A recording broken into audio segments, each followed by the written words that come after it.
Meus irmãos, meus amigos, que a paz de Jesus Cristo, Mestre dos Mestres, que a paz de Jesus, o Messias, esteja conosco. Que as bênçãos do nosso Pai, do nosso Criador, que elas possam nos beneficiar a todos, indistintamente. O nosso objetivo aqui é compartilhar com vocês o Evangelho de Jesus Cristo. Compartilhar com vocês as lições, a vida de Jesus Cristo, sob a ótica da doutrina espírita. Nós, como espírita cristãos, nós aprendemos que nós estamos aqui na Terra, que ainda é um planeta de provas e de expiação, onde nós estamos muito mais próximos da animalidade do que a espiritualidade. Ainda nós convivemos intimamente com certas chagas, com certas ilusões, com certos vícios. E nós aprendemos que o orgulho e o egoísmo representam para nós ilusões. Nós aprendemos com a doutrina espírita que o orgulho e o egoísmo representam verdadeiras chagas. Como? Como nós. Como o homem tem se prejudicado, alimentando, fomentando estas ilusões.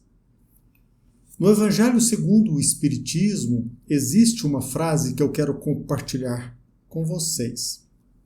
Esta frase diz mais ou menos assim, abre aspas, deixai de lado a horrenda chaga do egoísmo. Cumprido esse dever, abrir-se-vos-á o caminho da felicidade eterna. Fecha aspas. Quando nós abandonarmos a ilusão do egoísmo e do orgulho, nós estaremos a caminho da nossa felicidade eterna. Todavia, muitos de nós, a maioria da população,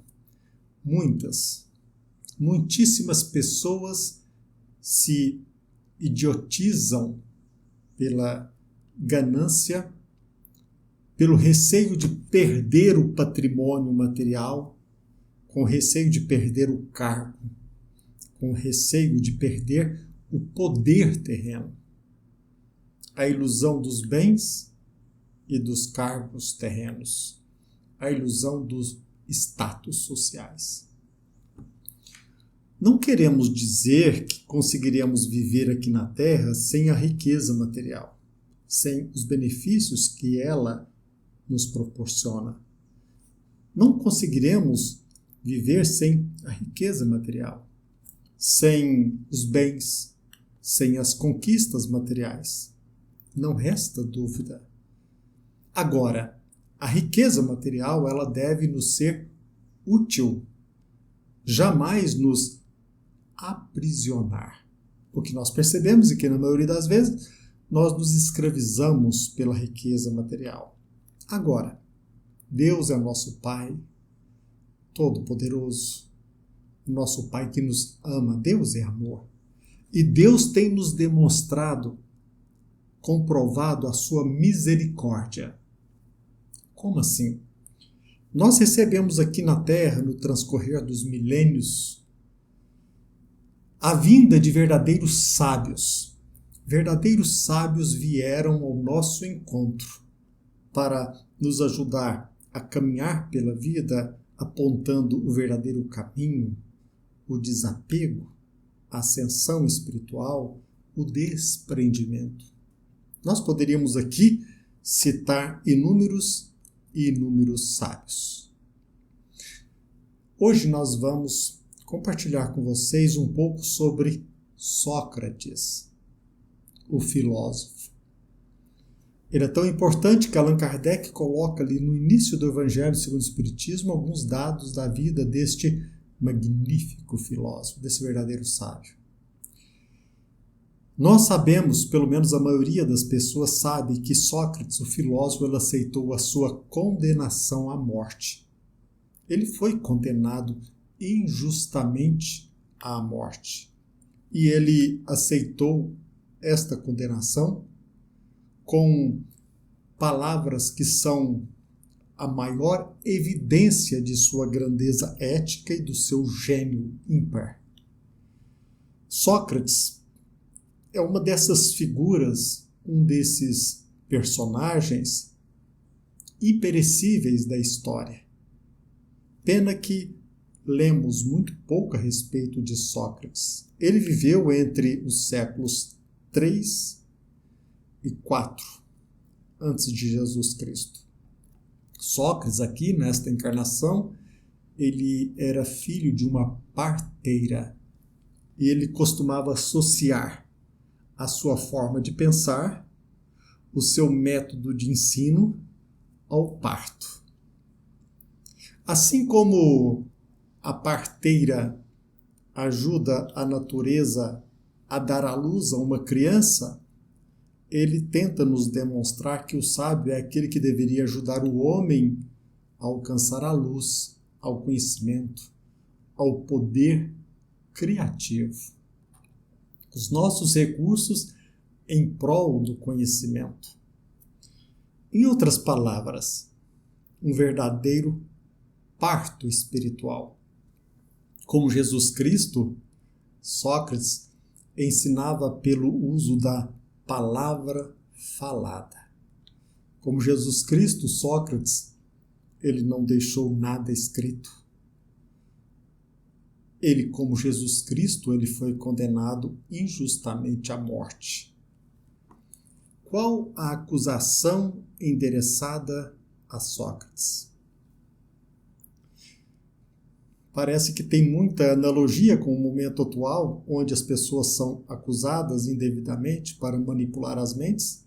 Naquela época, Sócrates ele foi acusado de corromper as mentes dos jovens, em acreditar em deuses de sua própria invenção, em vez de acreditar nos deuses reconhecidos pelo Estado.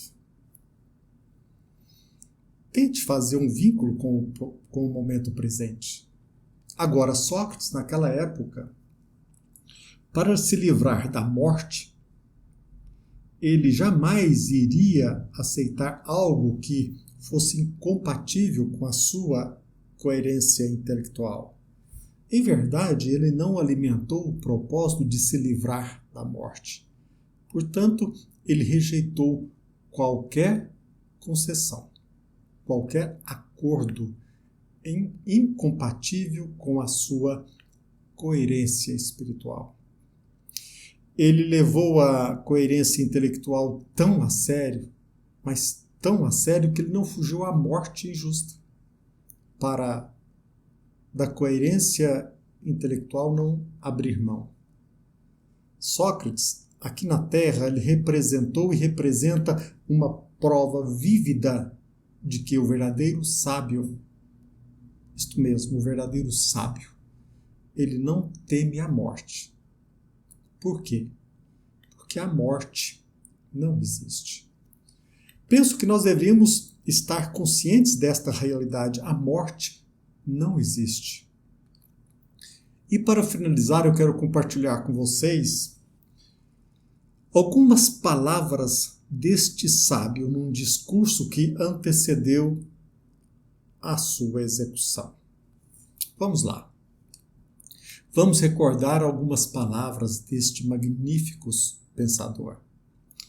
Ele, Sócrates, de forma pontiaguda, ele se dirigiu aos árbitros, aos seus acusadores, aqueles que o acusavam de forma injusta com as seguintes palavras, abre aspas, não foi a falta de argumentos que causou a minha condenação, e sim a desfaçatez, a ousadia e a falta de pudor dos meus julgadores, assim como o fato de que me recusei a dirigir-me a vocês de maneira que mais prazer lhes daria.